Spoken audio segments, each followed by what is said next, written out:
Huge news today. By far the biggest story in politics happened when the boss of ASIO told us that someone is trying to fiddle with our election. This is not Russiagate fakery in the United States. This is upfront. This is based on a serious attempt to influence the Australian political process. From the story that broke this morning, in one of the most brazen attempts at subverting Australia's political system, the network sought to get candidates into positions of power, but was shut down by ASIO before it could fulfil its ambitions.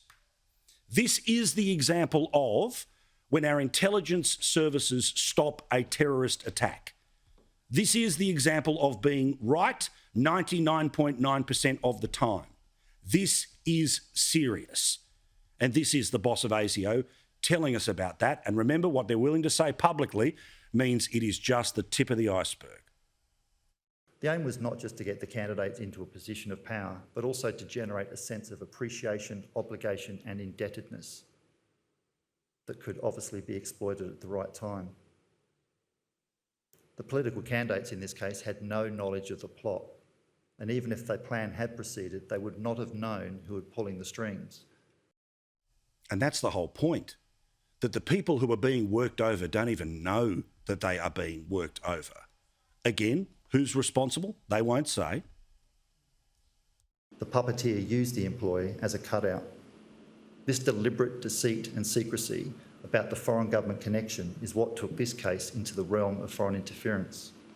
At this point, ASIO acted. Our intervention ensured the plan was not executed and harm was avoided. Generally, there are 4 countries that do this sort of thing. They are China, they are Russia, they are North Korea, and they are Iran. Reporting from the ABC tonight seems to suggest that a Russian might be the person who is responsible for all of this. We'll wait and see. But the reason so many people had a suspicion about China is because let's have a look at their form. The Australian political system has been attacked multiple times by a country that the United States Secretary of State, their effective foreign minister, is a country that wants to dominate the world. There have been multiple cyber attacks on our parliament, but there have also been Chinese spies that have been found in parliaments similar to ours around the world. There are Labor MPs who were accused of being the people who ended up being controlled by a puppeteer, but they didn't know that there was a puppet inside their office. These are serious claims. Serious claims that many people will say, nothing to see here. But what about this?